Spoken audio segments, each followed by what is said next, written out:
Ooh-wee. Wholeness and balance, vibration, and great evening, tribe.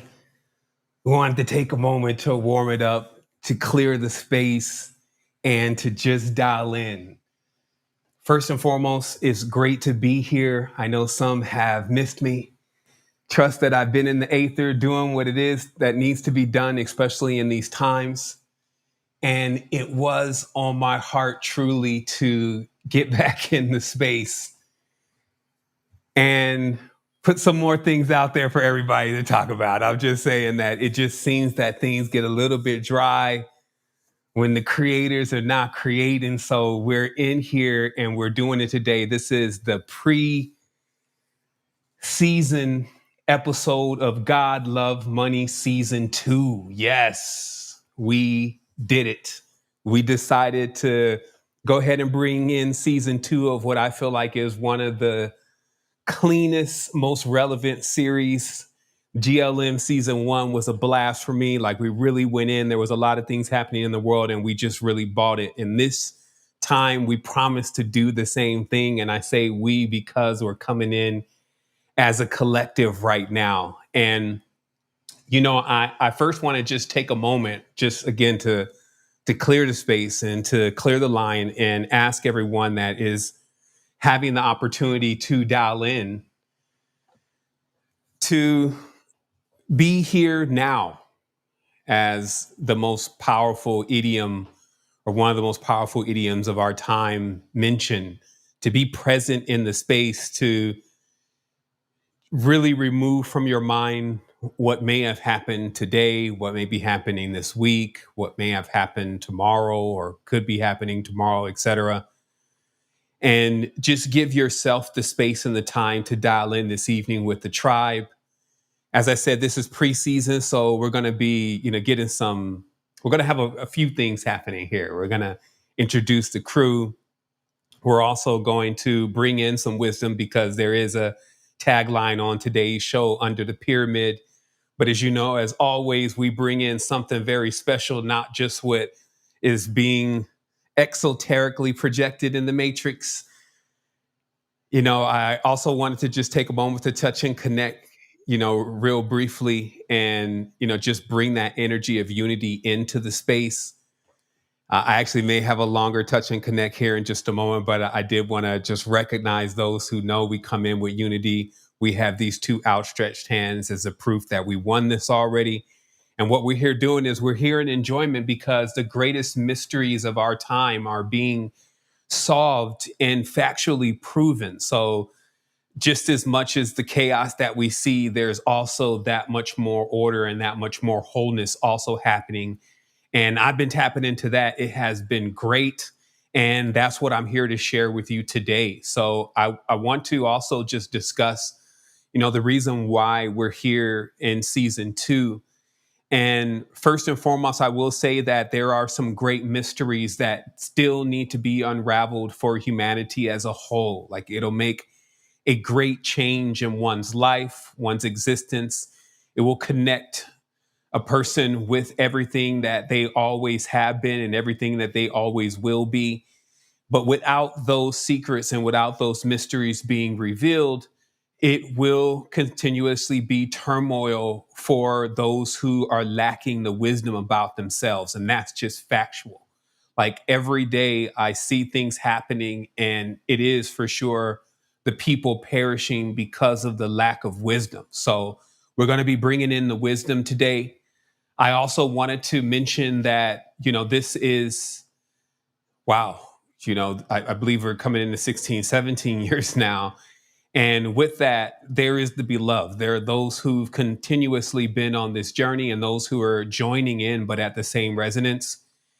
And they are out here and they've had their own experiences and they see what's happening. And I can definitely say there's some illustrious teachers out there, but for sure, Secret Energy brings it in a special way. So we want to make sure that we're here for our beloved, that we're here to bring comfort in these times and also demystify what is happening and lay out a clear and straight path for anyone to travel if they want to see truly what they're about, in the vein that all is self. So I just spoke on two things here. And that first one, again, is to demystify the big mysteries that are holding one back until they come into that level of awareness.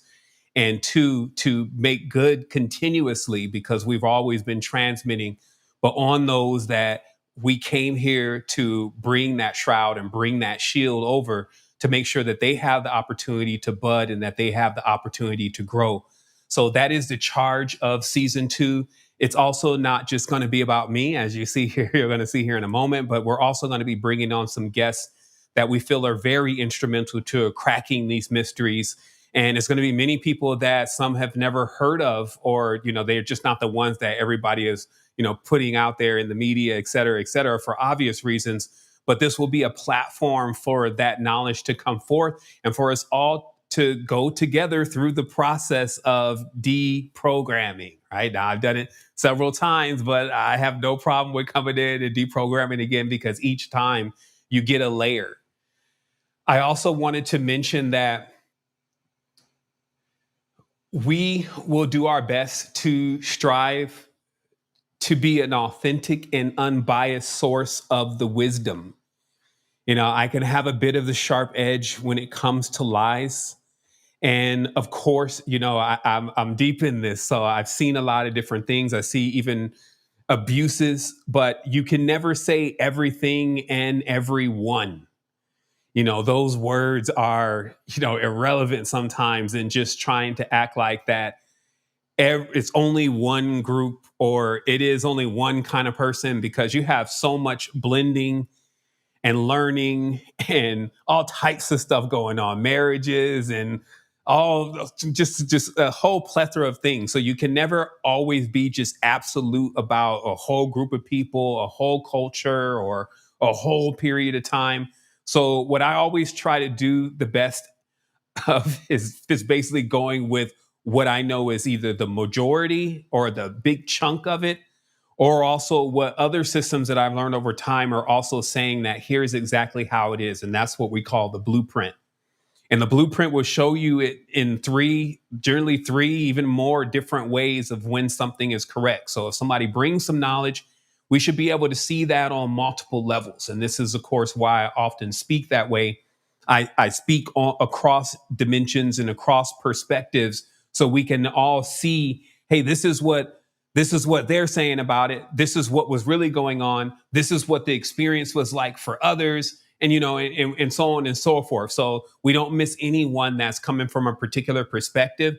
And we also allow them to be able to see things from others' perspective, because this is what you have to do when you're dealing with something omniscient. And also in this, as we got a different environment going on here, there's another view over here, and of course I'm going to be unveiling something here in just a moment. But my goal is also to be as natural and as deprogrammed as possible at all times. And what I mean by that is that sometimes, especially when you're going through specific subjects, I mean, again, triggers can jump in, a lot of things can go on. But when you're being yourself and being natural, it always allows it to just smooth itself out. And some of the most powerful conversations that I've ever had were never recorded. They were with somebody that may have run up on me, or we were just, in some kind of session or yoga or something, and we got to building. And because it's a natural environment, it's just like it flows.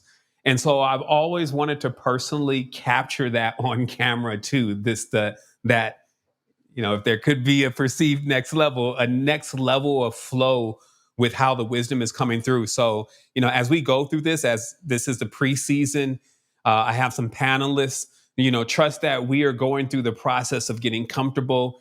And what we did is we just decided, if we keep setting these dates further and further in the future, then, maybe we don't get there. So let's set a date and let's do it.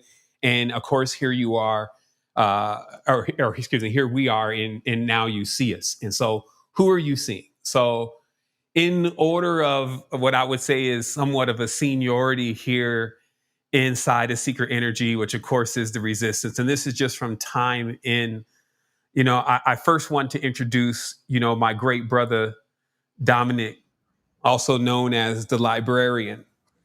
And throughout this process, we've shared a lot of conversations and a lot of synchronicities. And I can definitely say that in the people that I've met in this world that were really on the level, this is one of them. And even before AI, I couldn't find anything else that would be able to tell me exactly what show I may have said something, and even sometimes bring up stuff that I may have forgot. And so, I'm going to give him a moment to introduce himself before we bring on a couple more panelists here. But Wholeness Dominic, thanks so much for, not only taking the call, but also taking the opportunity to come in and share in the space in your own special way. Wholeness fam, as Sevan just mentioned, some of y'all know me as the Great Librarian. I entered the space in 2019, and this is back when the university was still just totally linear. So it has season 1 ambassador training all the way up to our sovereignty mentorship. And what I ended up doing was just almost like watching a show, just taking it from season 1 all the way to live. So when the live builds came in, I would jump into space. And then when the live builds were done, I would just, in orderly fashion, go through the materials. And at that point in life, there was really nothing else other than self. So I turned off everything. So I'm only going through these materials, looking to learn about self. As we teach within the university, all is self. And it's not just a statement, it's really embodying that. And as you move through every space, it's not just being a pillar within an online community, it's imbuing that essence in every space you find yourself in. So just remember that everything is tribe. Every reflection that you come into or you cross paths with, just to remember that and to treat them with the same respect that you would like to be treated with. So appreciate the introduction and just welcoming myself into the space. No doubt, no doubt. I appreciate that. So we're going to also bring in our next brother now. Our next brother, there was a moment in time where, we were deep into this legalese. That's what I like to call it now. Just seeing how this paper and even this papacy, if you may, connects into all of what's happening with sometimes the binding and even the ledgers and the debts of humanity. And in that quest, I met a great brother, and he came in, he did his thing along with our other great brother, Terrence. And let me get him in here. That is our brother, Chris. And Chris, you may want to say a few words. He's up in the space. Wholeness fam. My name is Chris Callender, aka Chris Callie.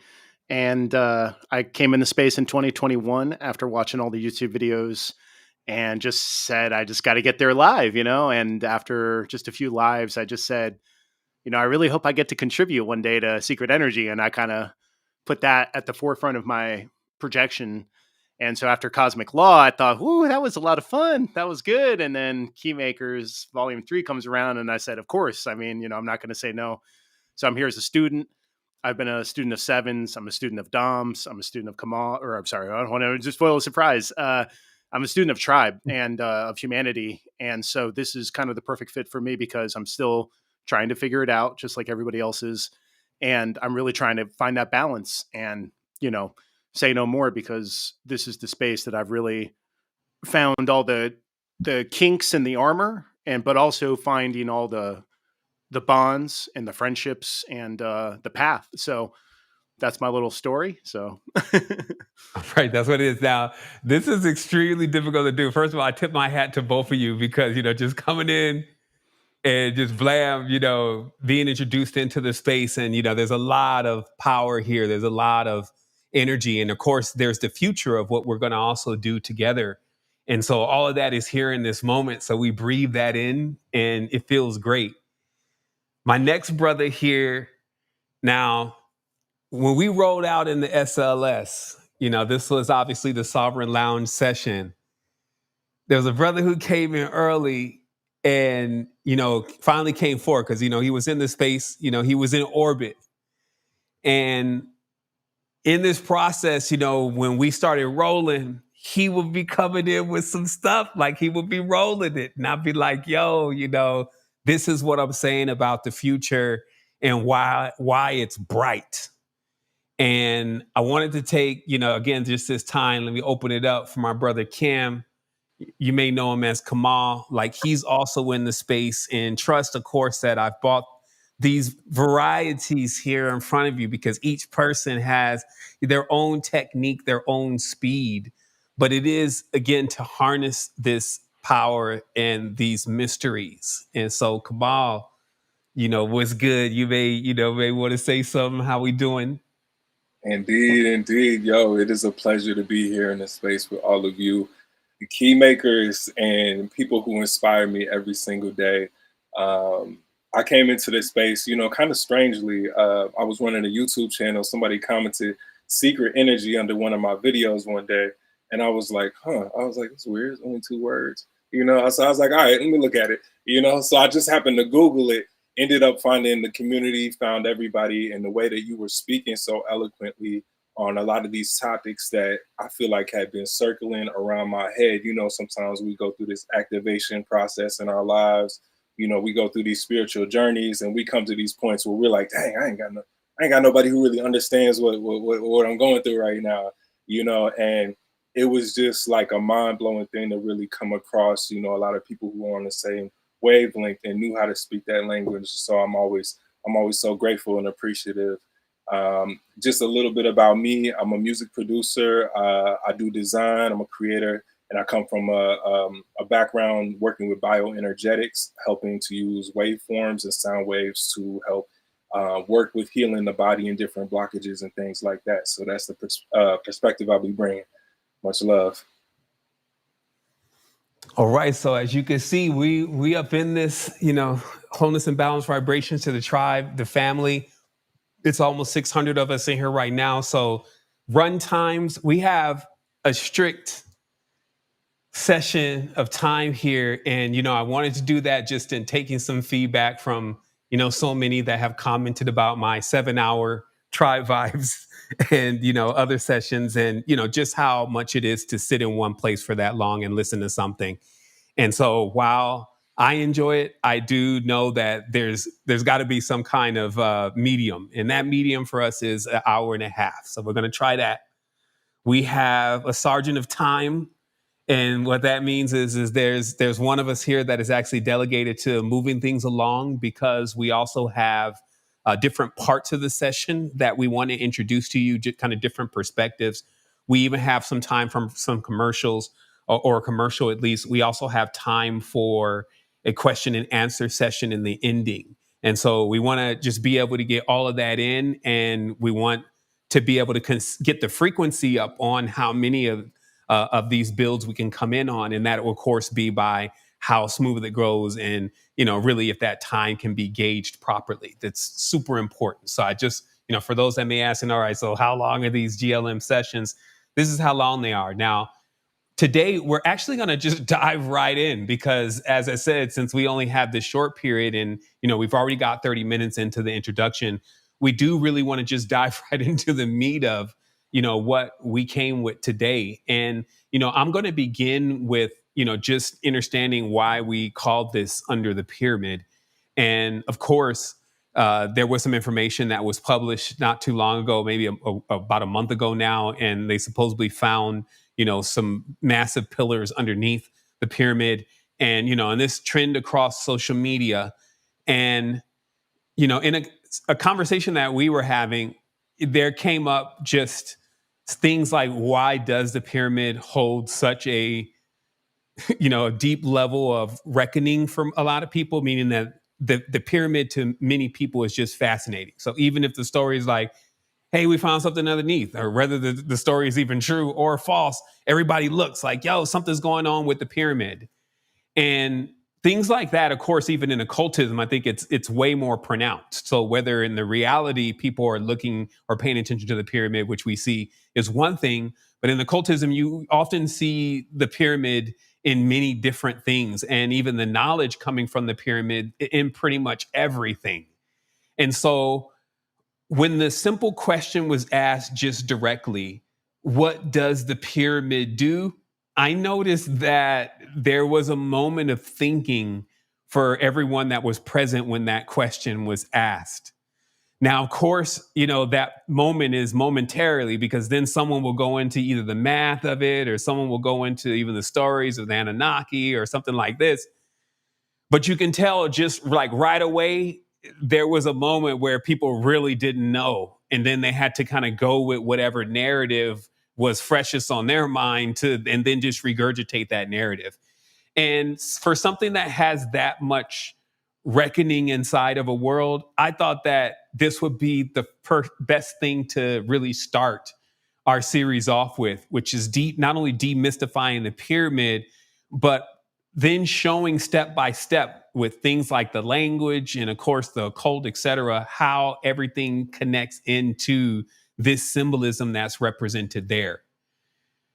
Also, there's a double pun on this, and so we might as well kind of get started, as we said, get the train rolling. And the double pun on this for me is that I actually was not trying to come in and discuss the pylons, which, if anything, those would be Jed pillars when you understand what the Jed meant to all of these temples.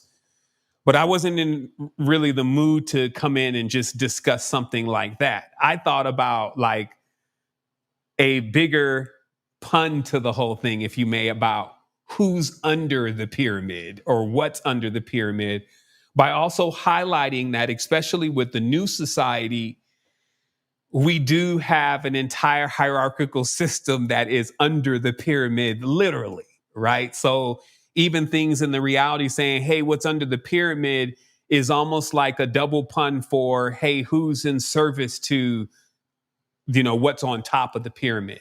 Just like I always notice that when the world is quaking with different things happening, planes start crashing. And there's always something to do with planes all the time, right? And, I learned that was code for the actual dimension or the plane that you're living on is going to change. And, things are going to, maybe the foundation of it falls out, and then you reach another foundation. You see what I mean? So this is like code.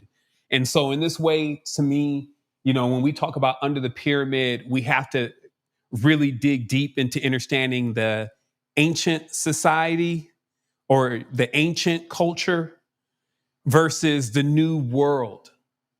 And I'm going to take 10 minutes, and I have my timer here, to speed through something that has already been recorded in multiple recordings, not only inside of Secret Energy, but also here on YouTube.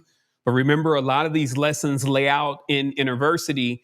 And because there are deeper matters and something you may hear and say, hey, explain that more to me or whatever, and we have to still kind of just drive right by. If you wanted to deep dive, the deep dive is there in University. The first thing I will say is that it would be really rare to crack these mysteries. And it's because you need to be multidisciplinary. You have to have different levels of information from different sources. You would have to be a fly on the wall in certain cultures or in certain places. And in certain times, they would be almost opposite. You would be in places that would be opposite to be able to glean the knowledge and the wisdom from there to then put it all together. And so few have that because they're generally polarized to one side or another. And in that way, I believe that if you don't have the master key to this level of wisdom, you're going to have some knowledge, but you're just going to have a part of it, like a part of a body. And this knowledge, if you may, and when I say master key, and I'm kind of here, let me see if I could just do this real quick. We represent the high ideals of awareness that breeds. Okay. Slow down on pushing the buttons, cousin. Slow down on pushing the button. Remember, every button works on this panel. Okay, so master key. So without this key, Wombs and Alien Spirits by Janice Bodie, it would be impossible to figure out what is going on in the pyramids because you wouldn't know what happened before the pyramids and why they built the pyramids in the first place and what were they trying to mimic. Because The pyramid is also known as the monument of man, that it is in the proportion of man. And this is man and woman, anything made of phi. And this is very simply that the distance between here and here is the same length as your foot. The distance between here and here is the width of your mouth. The distance of this is actually the same size as your ear. And 7 times the size of your feet is exactly how tall you are. Okay. And that's for everyone. So this means that technically a master can look at a small part of your body and basically reconstruct exactly what you look like based on the proportions. So remember, when the math starts coming out, where a lot of people just glaze over, especially math, if math was in your subject, sometimes the mind will immediately start thinking, oh, they could just be putting those numbers there. And I used to think that too, because I wasn't very strong in that kind of math. But I'm strong in my at, which is the real math. And in this math, once you learn it, you learn that it's all in proportions. And what this is the largest monument on the planet of the proportion of how the body is built. So from the basic level, when you see a pyramid, you're seeing a human being from a geometric level.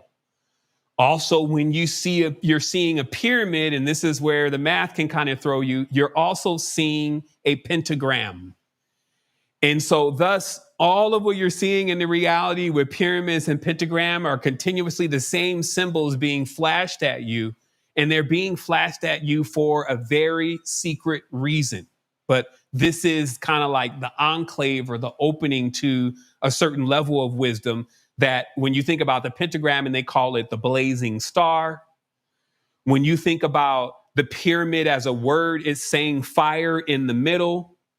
When you think about the human being, you have, because this is the design, you have this body, but then you have a fire that is inside of you called the spirit.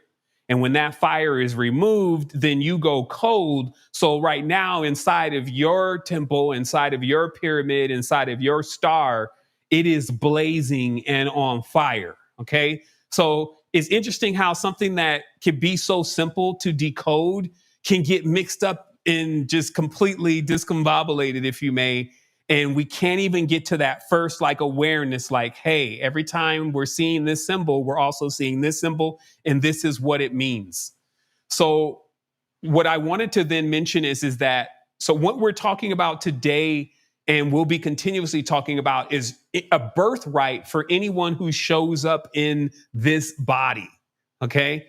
So before there was the physical pyramid, it was us, and we are pyramids in that way because of the geometry.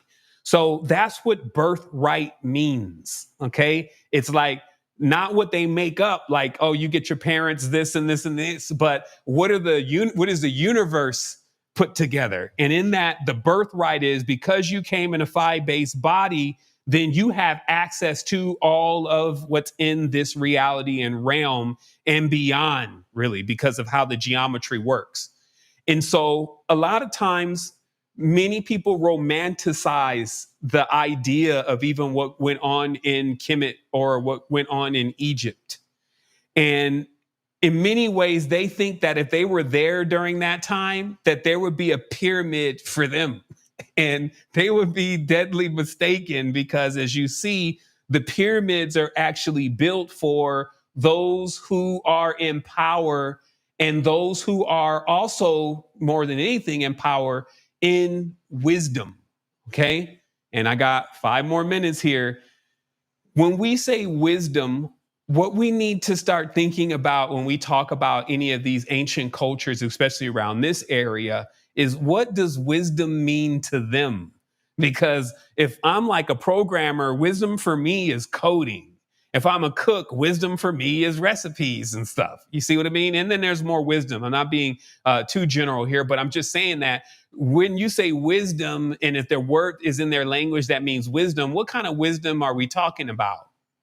And so in this case, because some of the facts are, and we'll get into this in a minute as we open this up, but for instance, the water table inside of Egypt is only between 50 to 100 meters deep. And what that means is, as you start digging down, you're going to hit water. So literally that whole thing is just sitting on water anyway. When you call something a necropolis, that means that it is a city of the dead. And so that means that whatever the function is of the city would have something to do with death. And of course, if it's going to be death, then it's going to be rebirth.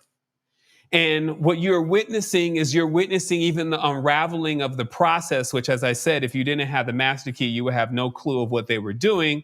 But actually, the process of how you bring souls into a world from other constellations so that you can get certain kind of spirits here. And that even ideas like the Great Pyramid of Khufu was pointed all the time to Orion are actually false when you understand the math, to understand that these pyramids were originally aligned to Venus, Mercury, and Saturn, not Orion, and became aligned to Orion when we got to the New World. And that these kind of mysteries and keys and codes to your Ka and your Ba and the mysteries of what's happening in this world to how you truly get to another level, how you climb the ladder of lights, how you get on the boat and travel down the path that the sun actually travels in order to ensure that you're going to resurrect or come forth by day, is the mysteries that would be encoded within something that people are still trying to just get a simple kick out of. Either they want to know like the numbers and they geek off the numbers, but when we're talking about spirits, they're almost like doubly dead. Or they want to refer to like an alien, like it's some type of entertainment or some type of blockbuster movie, but then they would never be able to stand in the face of this kind of alien and be able to transact or communicate or anything of that nature. You see what I mean? So in reality, we get to a stage where, 3 more minutes, my time is looking good. We get to a stage where we realize that in the ancient times, our ancestors spent a great deal of their time and learning, figuring out what was really in the constellations or the stars by drawing them into this space. But they had immediate rules, like stars that dip below the horizon are always going to have some kind of malignant aspect to them. And there are stars that never dip below the equator and these equilibrium lines, right? And so there was knowledge that was built in this information, but this information was so coveted. And the geometry itself, which meant sheer power, it gave one the ability, as you may even have now, to travel out of the body. Actually, you do have this if you have a dream, to travel out of the body and to go into different experience, except they knew exactly where they were going. So they not only facilitated a going, they also facilitated a coming. And what the New World has done is knock the structure offline, for better or for worse. I always say it that way because this is not a good or bad thing. There's many things that were going on here. But that structure being taken offline and the pinions, if you may, of the connection, which is like the birth like the umbilical cord that we have with everything, that being moved offline means you have to make the personal intention to reconnect yourself with all there is.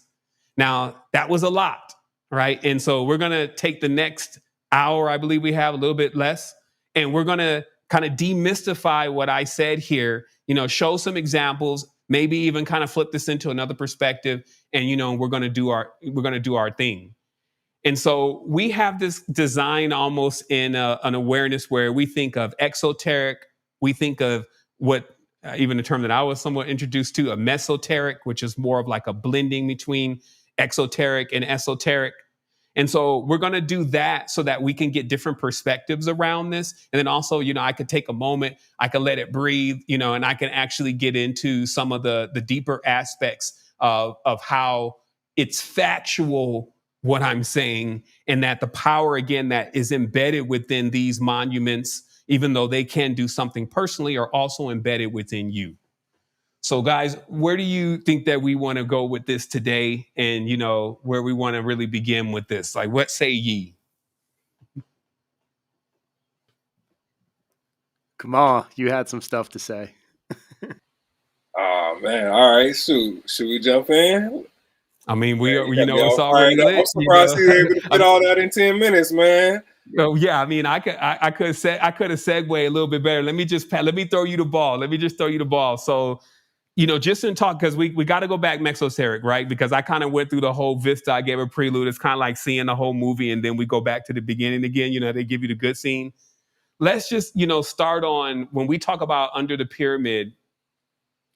How we're also really diving into a factual thing about like the structures and how the structures are being set up in the world to not only just control what's happening here, but kind of dictate to everyone what's supposed to happen next, and just kind of how much detail there is around that. I mean, not sure if that's a good alley-oop, but yeah, let's try that.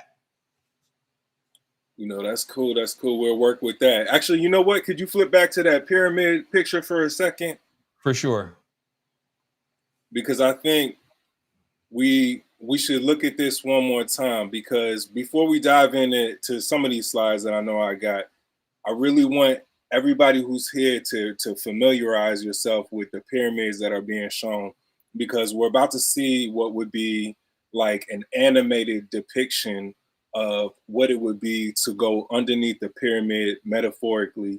So as Sevan explained, on the outside, we see this external pyramid, but at the same time, we're also within a temple. Our body is a temple, and we are living within our own pyramid.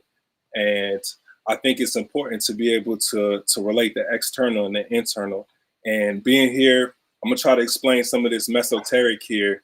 And through the mesoteric, I will hope to provide a bridge to be able to understand that. So let's flip back to the Mason one real quick, and then I'm gonna jump into this slide.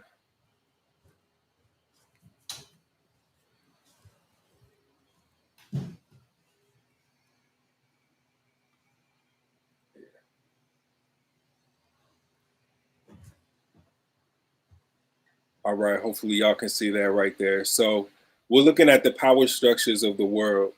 And as we start to look at all of this, it forms what would be a bit of the esoteric, a bit of the exoteric, and a bit of the mesoteric side of this this topic, this discussion here. So on the outside, we've seen a lot of the stories. As you can see, there are probably some familiar faces here.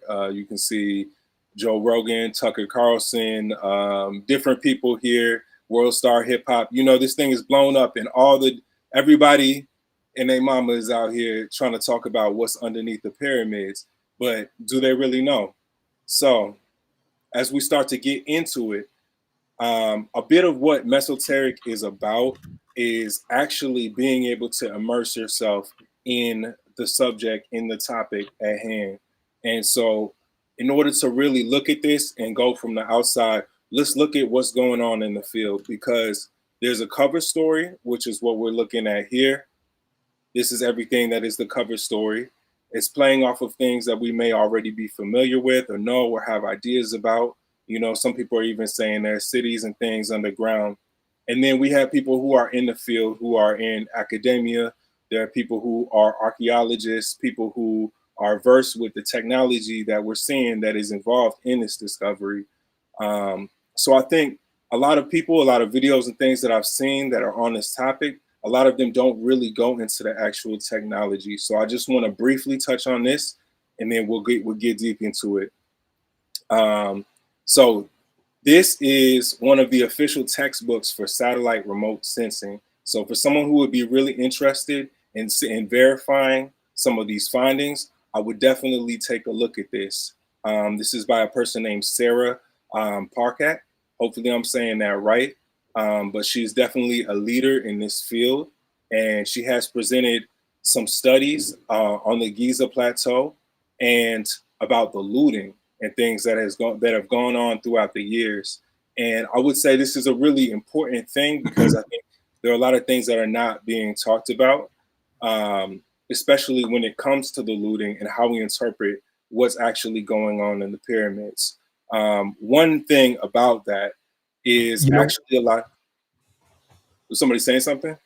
Oh, no, my bad. I actually, I unmuted a little bit too late, but I wanted to actually talk to that right there, the looting. Go for it. because, I find that, it's good to have some type of anchor point, especially in what we also know has to later on be revealed. And that kind of gets us a little bit more into what you're saying about, even when you're looking at this diagram, for instance, you have one side, which would generally be York Rite, and then the other one is Scottish Rite. One is handling the business side of things, the other one is handling the spiritual side of things. And then in the center, you get somewhat of a blend, or your meso, right? And then also, when we're talking about looting, when we think about the time in history where it was known that something was removed from this territory and it was a major power item, we have to go back to the Bible where Moses is leaving out of Egypt. Whatever the story originally was, we're really focusing on the one that the billions of people have heard and have been programmed with. And this is, of course, that Moses basically despoils the Egyptians of the Ark of the Covenant, which is their power in that way. And then also the firstborn are slaughtered. And then later on in the future, which is the time we're living in right now, we even see a culture who has seemed to take all of this knowledge and this mysteries and then make them a part of their own tradition and religions, right? Because like if we're looking at modern Christianity, we're looking at even modern Islam, when we're looking at any of this stuff, what we're seeing is something that is originally taken from this knowledge that is coming from the pyramids.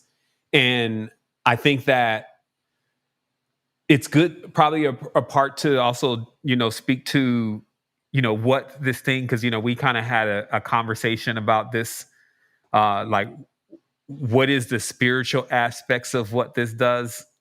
You know what I mean? Like, just from the level of, because I feel like if we can't get that cat out of the bag early, it's gonna be like everything else is just gonna just slow up. It's like, so what is this specific pyramid used for, and why do they build it, and what is it about? You know what I mean? So how can we come at even answering that question? Maybe this is a good time, Sevan, to start talking about how this information has kind of been passed on, we'll say via money or via favor, and how maybe these groups of people have kind of gotten themselves into something maybe a little deeper than even just the commercial aspect of the pyramid, right? Like I guess you could call it the Robert Edward, what's his name, the math guy who's obsessed with the pyramid, but he's never really making that spiritual connection, and he's never really, some of these people who believe in this stuff, it's like the fate of their soul. So maybe we could go on that. Yeah, I mean, and to trace this also, it's not like you're going to have, the only way that you're going to have all the receipts is if that you understand what the process is in the first place. And so let's just think about what is the most fundamental thing about how our life is run. And it is our lives to be able to come in and out of this reality, birthing, right? So those are the highest levels of things here inside of the matrix. So of course, if there's something that's gaining a lot of attention, it has to be surrounded by something like that. Even hence the term God.Love.Money, as far as the title of the show. It's the three things that people truly like really will do something over, right? Like people are always looking for their divinity. They're always looking to fall in love, and they're always looking to get their money. And those are like really core fundamentals. And so in these ancient times, especially again with speaking of this particular area, there was more of an emphasis placed on how do you move on from this life perfectly. And it then gets us into understanding that every night we are going into another reality. And when you wake up in the morning, that is seen as a process that you went through the underworld and you rose again. From the simplest level, what is encoded here is something that everybody is doing every day. However, it does actually talk deeper about that. The construct itself was designed so that way you would have like a clear path. So you wouldn't, and as it was quoted in the pyramid text, face robbers and thieves and looters along your path. And this is almost like cryptic in itself, because it's saying that, hey, there's a way that you can configure yourself to where you will always go through your process and and not be lost and not be all off into some other, a system, you know what I mean? And that was encoded in you. And so that was like the first basic fundamental. But within that knowledge was also more things like, well, how do you get spirits from other places to here? Right? Like what's governing that? And that's when we start looking at like these ancient temples, like the ones in Angkor Wat, right? Which serve in themselves as like wombs for the Indian spirits, if you want to call it that way, versus pyramids aligned towards Orion, which would then be bringing in like spirits from this constellation, temples that are aligned towards Sirius. Because at the end of the day, like, and then what I'm trying to say is how you can check this back and verify this is that even with our own body and a womb, this main body we're talking about is like woman's body because it has the womb. Her body is literally attracting this seed that's going to come inseminate, this spirit that's going to come inseminate, and then become like a child again, and then be birthed into the world, right? So we kind of see many different versions of the same kind of symbolism. So when it comes to the looting and the robbers, kind of after the fact, I guess we should say, that probably brings to mind for a lot of people, like basically to fear what's going to happen, or that I need some sort of protection, or that I guess this is why these people do these things so they don't have to worry about that.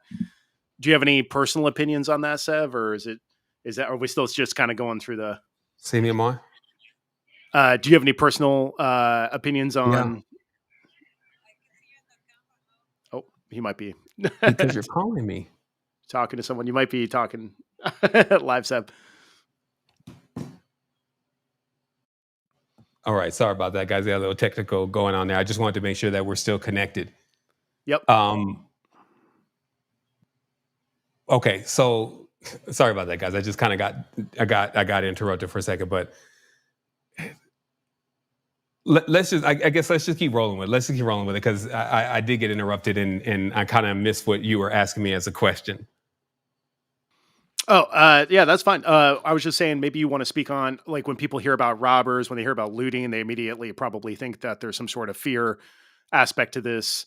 And maybe that's why these beings are doing this practice is because they think they're not going to get across to wherever they're supposed to be going without this. Well, I mean, there's a lot of layers to it, but I was really trying to focus on what Kamal was even saying is that you have like an extensive amount of looting and taking away from this particular area and this particular culture, and this is also cryptic in itself because it's for a reason. Because what's literally being removed is these pieces of knowledge. Kamal, did you want to continue with that?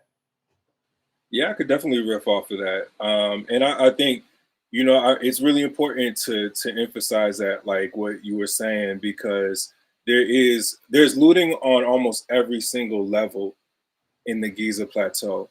And I think it's almost kind of hard for a lot of us to conceptualize. We live in different parts of the world. This is not something we're thinking about regularly, but back in the time, it was a lot more prevalent. It was a lot more important. As far as how that relates to us in our body, in our energetic system. And when we're talking about looting, at this point, what we're seeing like modern looting, we're seeing people who are, just regular robbers, but before that, we had people in World War II, when you look at what a lot of the Germans were doing, some of the Russians, there are people who are high up in the food chain as far as agencies and things like that were very interested in these artifacts, very interested in what they could find at the pyramids. And there have been phases of looting over time. And this is even just, we're talking about within the past 100 years, but it's been that way for a while. So a lot of what was there in the glory and even some of the other things that were in the pyramid that made it what it is, it's very stripped of that now. And I feel like the best way to look at it almost would be looking at what's going on. Like the capstone is missing. So it's like the head has been cut off of the dragon, And because the head has been cut off of the dragon, we are almost looking at like a decapitated body of what once was of the old world, you know. And this is also something that was representative of our own bodies. So it's kind of like saying that something has also been taken from humanity at the same time. And I mean, just imagine moving around without your head. You can't think, you don't have your memories, you know. It's like what you gonna do, you know? And so I think that's also speaking to some of the amnesia that a lot of us feel around those times, and why a lot of us feel like when we're diving into these subjects, we're remembering, we're recalling these things from the past that we're like, huh, you know, this was such a big, impactful thing in our world, yet it's a mystery now. Why is it a mystery? This is one of the biggest monuments on the planet, you know. Mm-hmm. Why is this And it's mystery? something that's happening to all the temples. When you think about it, like these temples, if they're, you know, we know the cultures that built them respectively, especially in India, they looked at them as being the geometry of the body, and the condition of the temple is the condition of the culture, the body, the everything, right? So it would always be restored. But for some reason, these ones are left like in utter ruin in that way, right? So it's like a bunch of bodies laying around that are kind of knocked offline in that way. And you know, it's kind of interesting because I did some diving, looking into what archaeologists were saying around it, and it was almost interesting to hear just how confident a lot of them feel about what they know about the Giza Plateau right now. You know, a lot of them will just say like, "Hey, you know, we're there all the time. We know exactly what's going on." You know, like there are people, there are ongoing studies. You know, there are people that are a lot less, I guess you could say, stories that are a lot less sensational, that are circulating all the time, you know. But something like this, it came out and it was able to, at least from their perspective, slip through the cracks of a lot of peer review, and make it to the mainstream headlines like what we're seeing now. But there's also this occult side of it that I feel like is missing from those academic discussions, because a lot of them are scared to go into that territory, which we can speak about here. It's kind of Absolutely. interesting. What's starting to come through for me is how kind of bringing it back to earth, or even, you know, in the title is the cult of the afterlife. And each night is preparing us for that afterlife. So as Kamal was speaking, I'm even starting to think about the capstone as the third eye. And when that is blind, maybe blinded by the light, really even to query everyone in the space, not in like us four, but those live watching, is like, do you recall your dreams? Are you recollecting that world? So I shared with y'all prior that I'm starting to dream journal. And even some people look at me like, you dream every night? And I'm looking back at them like, no, you dream every night too. It's just that you're not remembering. And that's even an aspect of death, because that life is going on. So it's just kind of being lucid in that space. So just kind of bringing the pyramids back to ourselves is how we're taking care of our body. I know Sevan had introduced the fasting. So, you know, what are we consuming? How are we taking care of our temples? You bring it out to your neighborhood. Like, how are you taking care of the spaces that you're participating in? Are you leaving trash? Same thing. Are you putting trash in the body? So as deep as we're going, also bringing it back to just kind of ourselves and how we're treating our room, even our living room, our living space, our shared spaces. So that was just coming through as you were speaking, just that reminder of the capstone possibly having a connection with the third eye.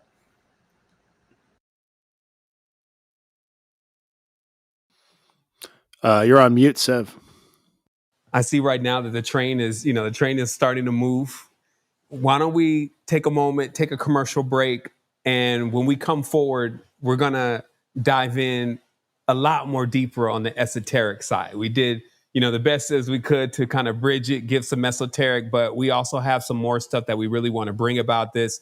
There's an elephant in the room, meaning that I don't think that we all came here to just discuss something that we didn't know anything about. There are some pieces that we need to put together, especially when it comes to the soul, and what was said in the book of spells and in the book of prayer from this particular culture, and that will help us put some of the pieces together as to why this monument consistently evokes not only curiosity, but a feeling that, hey, this has got something to do with everything. So I'm going to take just a quick moment. Let's do this.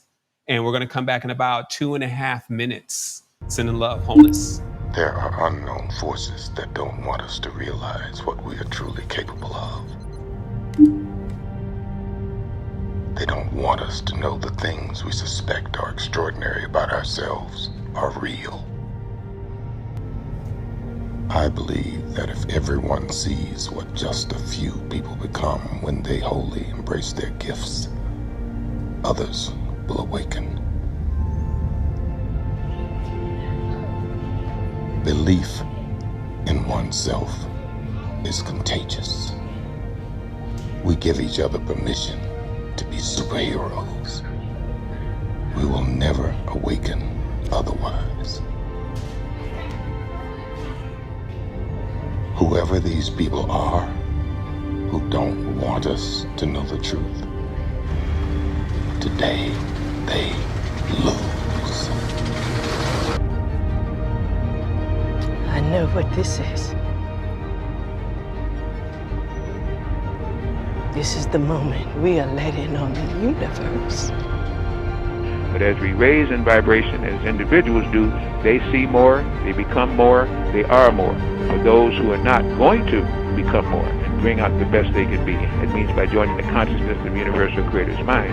When you do this, certain facilities within your body will begin to function better, dreaming in color, precognition, knowing somebody's going to call and they do.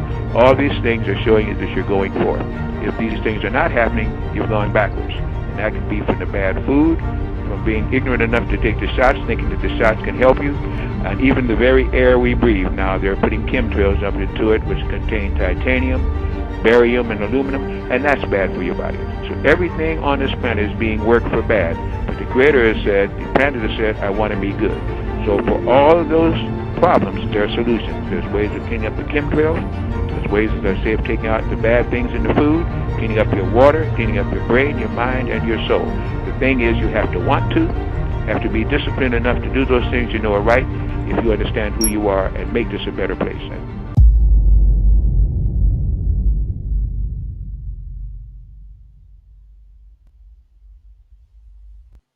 Of awareness that breeds legacy and greatness. Our multidisciplinary trains on the height of mankind's wisdom and understanding. We intend to usher in a true golden age of spiritual awareness and peak mental health. Sibwe I. It's not just an app, it's an invitation.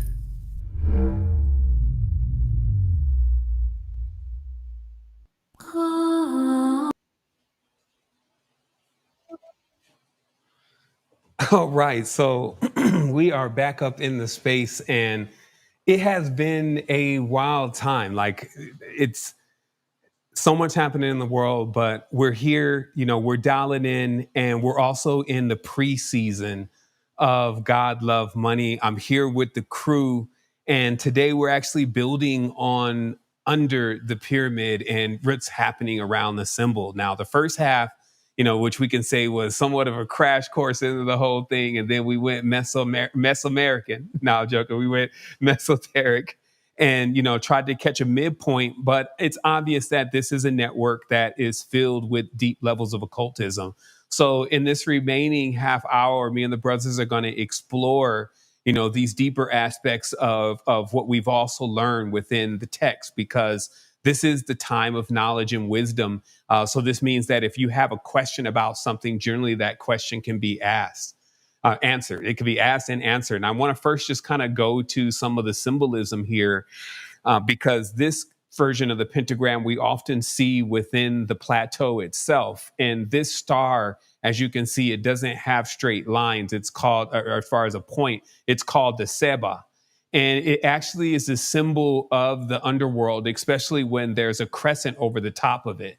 And it kind of reminds me of, what do you think, guys, in other cultures, they're constantly using the crescent moon and the star, right? So it seems to, in itself, be hinting to, hey, this symbolism is what these traditions are really about, even if they were forgotten a long time ago.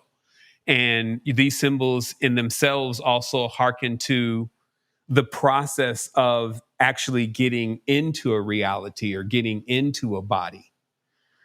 So, where should we, kind of start with, just that process of the pentagram also being the symbol that we're seeing in Egypt?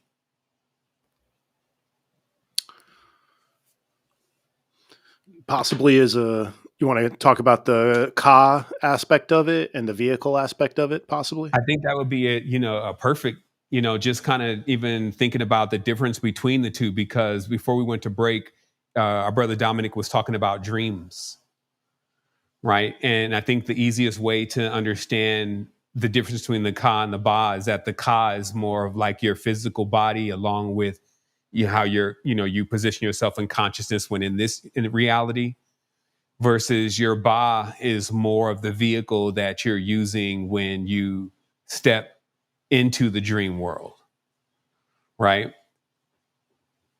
And there were some notes there too. They were actually saying, inside of these prayer books, that the clearest way to understand this is that your Ka exists to feed your Ba.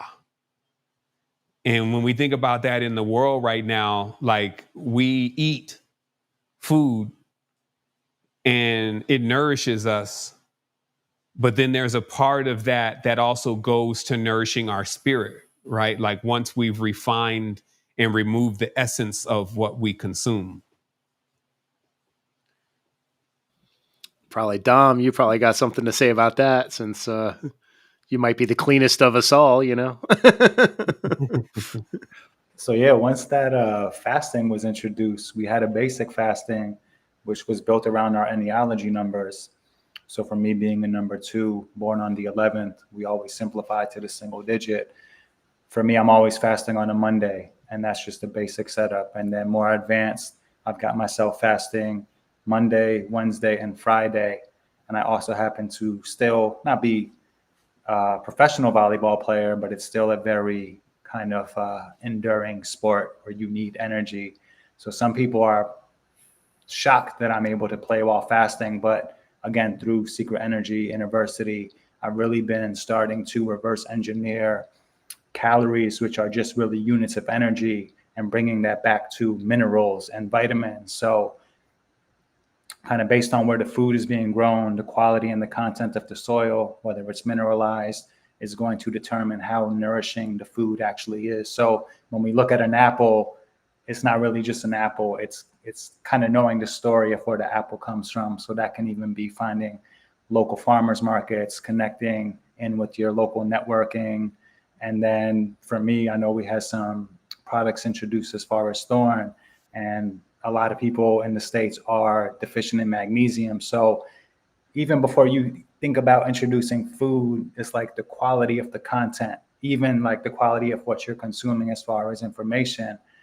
So yeah, for me, I've started to find that it's not just about what we're eating, it's about why we're eating, how we're eating, where we're eating, even who we're eating what. So I don't want to go too deep just on the time, but yeah, just starting to be mindful about our consumption, because what's fueling the Ka and the Ba, that's really going to determine the quality of the dreams, how you're fueling your vehicle. So really starting to question, like, what's powering you up, what's allowing you to move through the space. Because as I've explored this the last 2 to 3 years, I could tell you it's not necessarily food. And I'm not telling you not to eat, but I'm telling you to take some time to really meditate on what is providing the fuel for your life and where you're sourcing that from.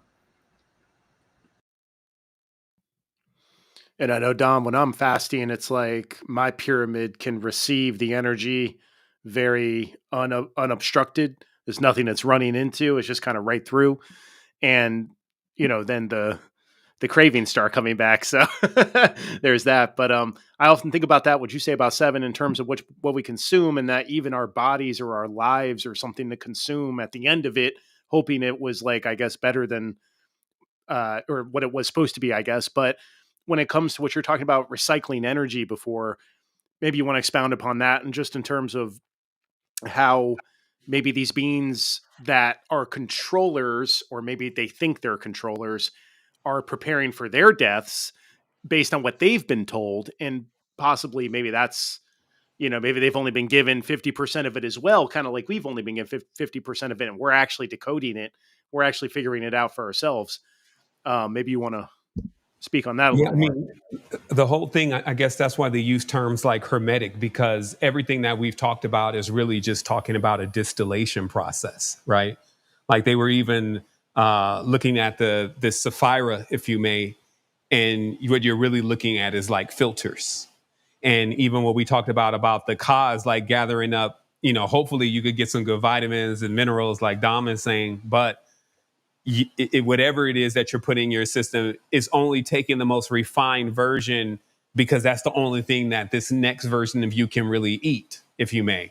And the more meager the portions, then the weaker it becomes, or the less that it grows, if you may, right? And that the art itself would be to really be mindful of the formula that you're using, and really be awake about you knowing what process you're going through and what you're doing on your journey, because it also writes in these works that a person that's not doing that is like basically lost inside of the nether region, which again, the pentagram became a symbol of the duat. It became a symbol of the nether world. And it became, anytime they were evoking the nether world or something from it, they would use this symbol, right? And so I think that's a very strong point on just this distillation. The pyramids themselves, though, it's very clear that when you arrive to a planet as an advanced culture, civilization, etc., you build pyramids to get the spirits from the planet you came from into this space. You see what I mean? And then the old one is the women do that, and they're conducting all of that. And that's why they are more of like the seeders of the worlds, because they're going to draw the spirits into their womb. And then those spirits are going to be born onto that planet, right? So let's say if we got a woman from Venus and we brought her to Earth, she's going to draw in more Venusian spirits into her womb every time she gives birth. And then we're going to have Venusians here. You see what I mean? And that's kind of like the bigger part of the mysteries. And the Nubian pyramid is like a different geometry than the pyramids in the nether region or the necropolis, for a reason, because some of the energies that were being pulled in by what later on becomes known as like the sons of the Great Mother, who were very rebellious and, were using the power and things and for whatever it could really do. And even calling stars from below the horizon and all of that kind of leads more into the world that we're in right now. And even how we got into the new world, which is actually a good segue point for our conversation today, because, we've talked a lot about even the old sacred mysteries, getting on the bark, going the real path of the sun. And, we can see how a lot of that has been misconstrued inside of religions today, but it rings true for many people. And they're like, I feel like there's some truth in that.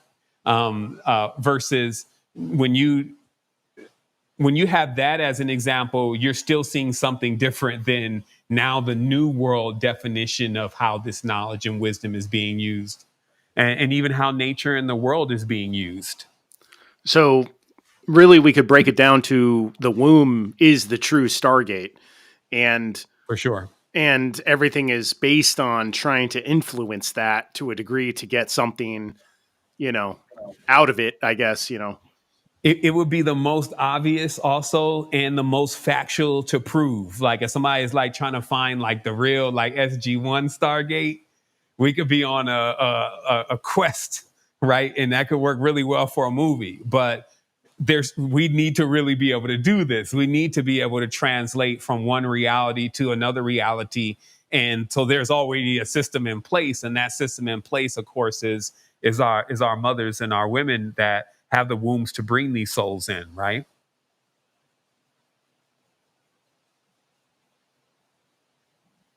Kamal, you may want to join. Yeah, Kamal, you look like you got to say something. You there? I always got something to say, but I love hearing y'all talk too, and so many good ideas get brought up, but I almost feel like before we even get to the point where we're going to close out, we're talking about stargates, and I think it's really timely because one thing that has been big in the media has been this thing called Project Stargate. You know, Project Stargate is I think what they invested $500 billion into it. You know, after Mr. T, you know, got elected and everything, he was like all in AI, everything, Project Stargate, let's go. You know, and I think a lot of people, they might miss that. You know, if they've never had discussions like this, they might not know how something like Project Stargate actually relates from even beyond just a technology perspective to our actual bodies and what's actually going on, which mirrors a lot of what went on back in the day. So one thing that Project Stargate does involve is wireless transmission of frequencies and electromagnetism to people's bodies via technology, which is something that is going to take a whole nother build to even really get into. So we're not going to go all the way there. But one of the key things that ties this all together here, and the body is a temple, and some of the technical terms that are being used that bridge this world and the other world, because in the science community, they're using a certain type of terminology, and then in the spiritual community, we're using a certain type of terminology. Sometimes we're saying the same thing, but since we use different words, we stay in different quantum realities. And one thing that I know that we'll have the ability to do here, especially in later episodes, is to be able to bridge some of those terms and those things, so you can be able to see that at one point in time, spirit and the science were not separate things. These were actually unified. And one of those unifying words that I've been studying a lot lately has been the biofield. And the biofield connects to, oh, here we go, boom, there you go. So it connects to the heart.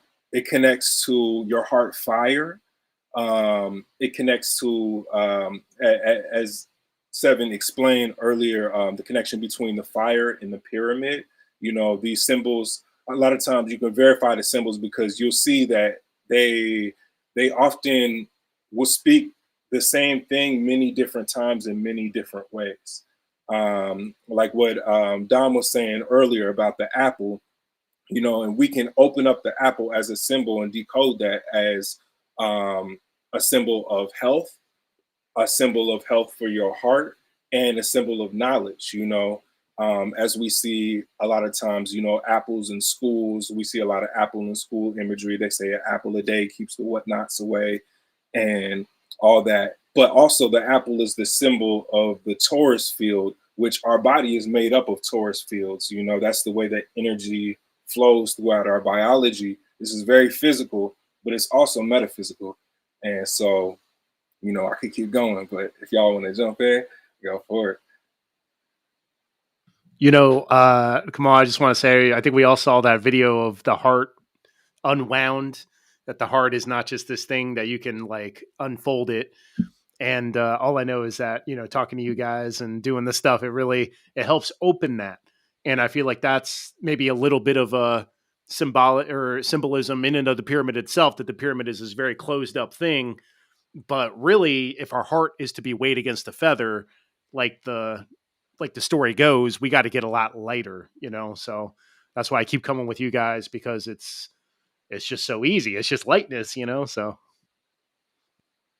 Man, now I'm definitely feeling Jeanette in the space, because she's constantly reminding us to tap into the heart.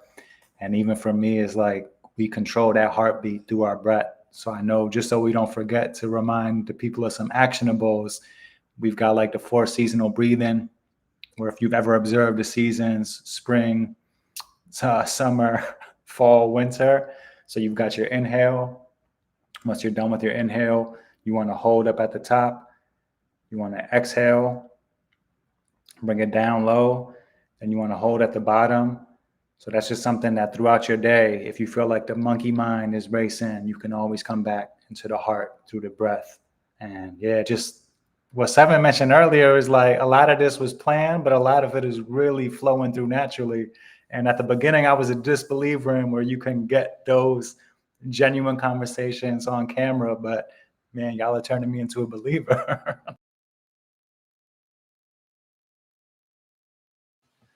I kind of started this a bit rough because there was a lot of stuff going on in the background. There's a storm and everything happening, but I'm glad that again we got it in and we were able to let it flow. And even now, like I'm over that hump and I'm kind of into that comfortable point. And it's almost we're getting towards the end. I definitely want to leave some time at least for a Q&A so we can potentially answer some of the or get out some of the things that we wanted to talk about, but as a question. So if you do have a question, I just sent into the chat. Feel free to go ahead and ask the question. Just type it in, and we'll pull it up, and we'll answer it. So I see some that are already kind of popping in here, guys. If you want to hit the chat and kind of decide which one we're going to go with first. While we're also just kind of closing down, I wanted to mention that we're going to really try to do this at least every 2 weeks, potentially every month. Maybe we get the frequency even more higher, like once every week. We're just going to see how everybody's schedule sits. And as I said, we're just warming up. This is the first of the season, just kind of getting the studio hot and also getting the brothers in here and, getting everybody introduced. That's just something that we have to do. And, as we go deeper into these mysteries, we want to speak really more objectively. A lot of this knowledge we already have went through, but we want to make sure that we're also available for those who are just coming in on the journey, that a lot of the stuff that we could just start talking about just flying right over their head. And as Dom mentioned, just kind of understanding always the practical aspects of this. And, we're going to for sure do better a little bit at making sure that we kind of cover all those bases and, kind of get that in order for you, like the things that you can do for your consciousness right now that are most important. Like we've really been looking at our magnesium. We've been looking at our vitamin D. We've been looking at the brands that we're actually buying this stuff from. We got like the Fantastic Four, which is just basically 4 different vitamins that you absolutely need to have in your body to build all the rest of the stuff. And that being the practical side, but then also still making sure that we have something for, our adepts that are coming through. And to realize, many are even at that point where they're thinking about, hey, what's my journey going to be like when I leave this body or leave this world? And, there's lots of religions and traditions, but you can always anchor into what you're factually seeing around you, especially in what we're revealing as far as the occult. And that is that your body, your mind, your soul, and all of that is already in a perfect design. And it's all you already are traveling. You're going to the dream world. You're doing all this stuff. And then what you are funding to do is actually just become more present in that process and actually help it along. We really become like the being that is assisting all the parts of you in putting things back together. Yeah. So do we got any questions that we see that may be interesting or good to take? We got some deep questions. Oh my. So I haven't seen the whole thread. So if you just want to go ahead and show one and we could see what it is. I think this one's pretty good. Why do you think this type of esoteric information is offered with so much attachment to darkness, i.e. Hollywood? Can you click it? Click. There we go. There we go. Oh, okay. Yeah. New glyph. All right. So, I could give a little bit on that because that was really the part of this conversation that, it was like, hey, how do we talk about all these things? But there was some things that for sure occurred with this knowledge. It has to do with bringing in other entities into the reality. And even some of the modern occultists, like your McGregor Mathers and even John Dee and some of their annuals spoke heavily against necromancy, and being able to contact the spirits of the dead was no light matter, and dealing with that world was no light matter, meaning that you needed to have the women did it. Let's just put it that way. The ancient matriarch dealt with the death and rebirth process for a reason. So when the Brotherhood started getting involved in it, it produced a great deal of atrocities into the reality, and it introduced, because everything is about a formula, right? So when you throw a formula off, what you get is creations that are, rather imperfect, right? And I think that gets us a bit into the story of the demiurge. Yeah. You know, Excellent. another big thing, you know, that connects to that. Sorry, Chris, but it's just that, you know, this was another big thing to think about is that even when we're in this, what we're calling a planet, that it has its own Ka and Ba too, right? Because we're always kind of thinking about ourselves and this experience, but we just say, hey, everything is connected and we're all unified on the other side. So that means that even the world, the Ka of the world is what we're standing on when we're in the physical reality. The Ba of the world is the spirit of the world.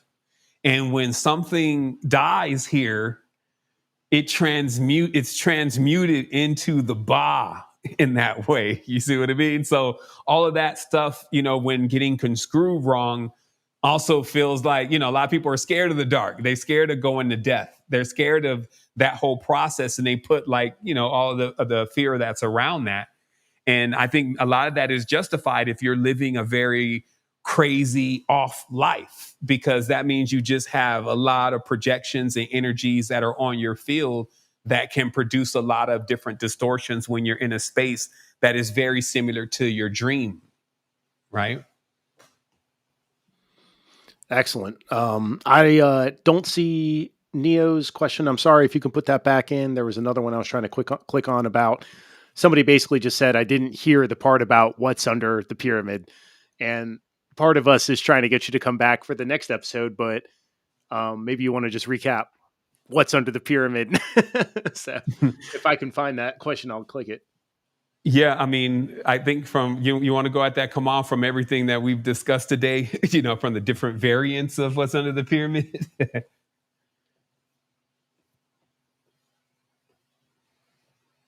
So, with different variants that's under the pyramid.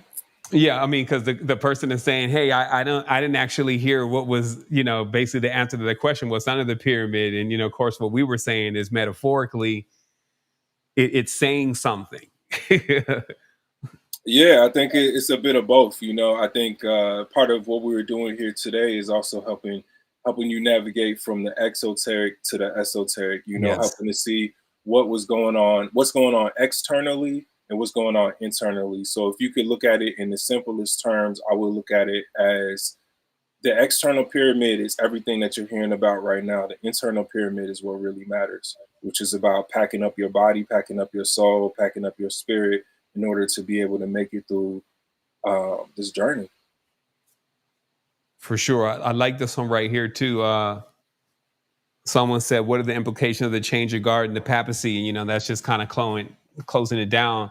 Also, you know, just bringing light to those wise words, like trying to get somebody to see the difference between the exoteric versus the esoteric. So in the exoteric, they're looking at the pyramid itself and they're seeing, hey, could be pillars underneath.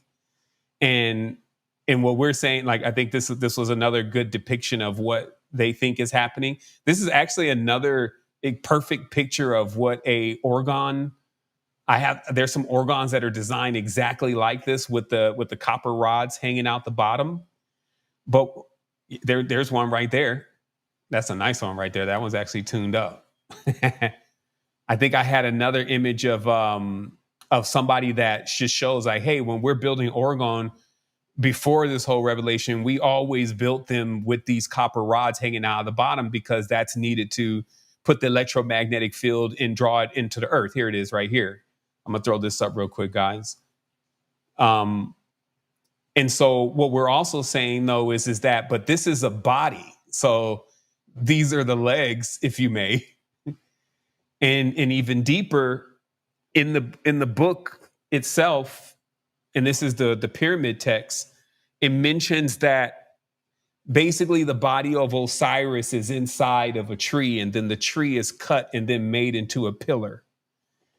So, you know, this could be ancient giant talk in that way, and then there's obviously a lot to support that some of the larger trees that were in the world were actually the ancestors themselves, you know, so there's a lot around this, but just as it is, even when they're bringing out this diagram of these pillars underneath the pyramid, as you can see right here on the right, there were people who were already building pyramids to look like this because they already discovered in Oregon and Radon, or what is that? Oregon and oh man, is it radon? But basically, it's another form of energy technology, right? And as far as the change of guard with the papacy, just to answer that question, like it seems definitely to be more prophetic times. Like they are trying to get all the prophetic stuff out of the way. I'm not sure if somebody has the image real quick of the new guy at the WEF where he's kind of got the dead eye, right? And I feel like they definitely want to pull a beast, dragon, false prophet kind of thing in the world where there's really some type of, very strong energies present that need to be confronted in the overall consciousness of humanity. We obviously have, as Kamal said, Mr. T. That's a good one right there. We have Mr. T already here. Obviously, maybe the false prophet will show up and the dragon and all the rest of his friends. And a lot of this is really to just incite a person to wake up and to realize that the reality is very real. There's a lot of soft power, a lot of mind control and things that are going on, a lot of cloaking of the mysteries and the truth of who you really are. And that's all a perfect scenario for letting you know in many different ways that, hey, it's time to get yourself together. So with that being said, gentlemen, just in respect of the time, I'll give some moments for some final thoughts here just with the team, just the final takeaway. I was going to say something real quick on that last question. For people, there's a lot of different ways to go about it. And I think if somebody is really like technically minded and they really want to dive into this, they dive into at least like the technicals of what's going on with the discovery right now in particular. I would recommend, I showed these slides earlier, but it's possible they could have missed it. So I'm going to put them up for a couple seconds just so if you want a screenshot for further diving, feel free. This is one of the books. This is one of the leading books on the type of technology that was used in order to make this discovery by somebody who also works in that area, in that field, using that same type of technology. So you can do some cross comparison there. And this is the actual study. I feel like a lot of people haven't really shown where the information is actually coming from, but this is the MDPI journal where the study that we're all talking about right now was actually published. So you'll want to look for this specifically and then go dive into it from there if you want to go that route.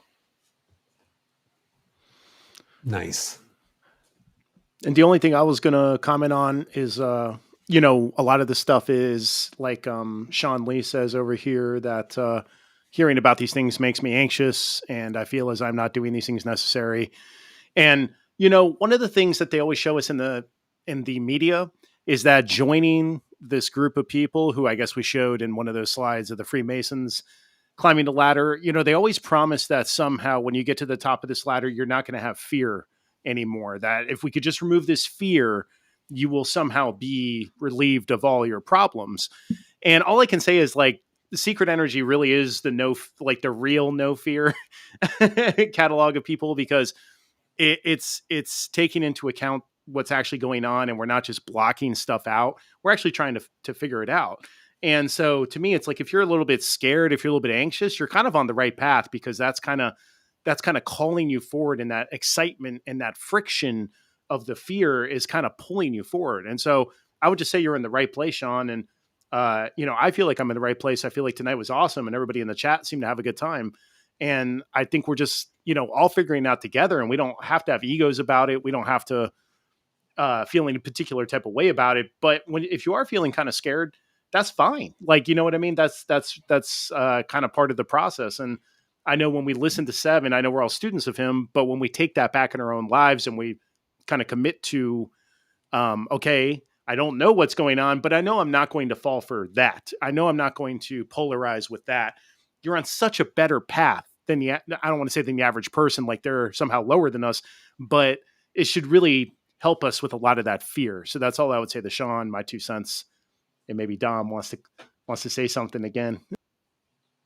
Yeah, just to honor the synchronicity is we can only do our best. So just each day, set an intention at the end of the night, see how you matched up to that intention. And the next day is a new day to just make it happen all over again. And again, just the honor of synchronicity, as we were talking about this prior to jumping into space. Is there a legit effort to meet in the etheric field? I would say, hey, dream journal. Set that dream journal, set those intentions, and yeah, just keep making it happen. Well, man, I mean, I'm one of those that can go in for another 2-3 hours. Like, I actually feel like I'm just kind of getting in, but to honor what we did put forward as far as time frames, we want to definitely bring ourselves towards a point of a journey. And also just to let everybody know here, when we come in, we're going to continuously bring our best.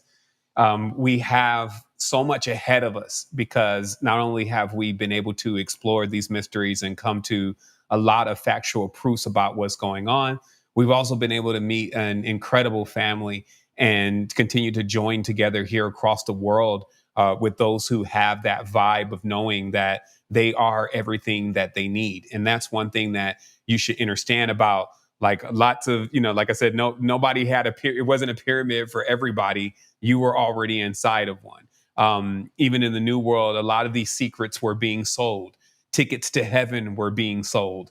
People were using it as a form of getting people to follow them. Like, hey, follow me. I'm the savior and the king and the son, and I'll lead you to blah, blah, blah. And the reality is, it was just a regurgitation of these ancient mysteries. So we're bringing it here to you, letting you know that you're the most central component in this, and that your life and your existence is to grow your spirit, to grow your soul, and to allow it to connect with what you truly are, which is everything. And that's why we say here, all is self. And so that's what it is, gentlemen. I guess we could go ahead and take it out for today. We'll be back in as soon as possible for episode 1. As I mentioned before, we got some guests coming. If you want to grab a book, again, a depth only on that one, though. Wombs and Alien Spirits is the clear factual proof that the process of bringing in things from the stars into this world, into the wombs, is something that the great mothers were already doing. And that all the technologies that we're seeing right now are just designed to emulate that process, right? And that's something that we can all agree on. So, yes. Wow, that was it, gentlemen. We did it. I actually, there's no outro. There was no outro. So yeah, let's just take a moment. We'll take it out like this, just connecting with everybody here that's in the space with these outstretched hands, just taking this moment in time to celebrate the unity, to celebrate that we've come in from all spaces and time just to assist each other on the journey. And we're here unapologetically. We open up these portals in order for us to realize, all of us, that there's a perpetual energy. Just like when you're excited about meeting somebody, you're excited about a new love, or something new that you're about to find out, or something that you're about to receive. All that is in your mind. And when you recognize that you can use your mind to control your energy, then you've tapped into the true perpetual power. And that you remember that everything that we're talking about, that you have to take a personal responsibility for it, because it is all a part of you. These are all your children. And for sure, that age-old proverb about doing unto others as you would do to yourself is very important, because what you put out is what you're going to get back in. So, and vice versa. Wholeness and balanced vibrations, everyone. Thank you so much, and have a great one.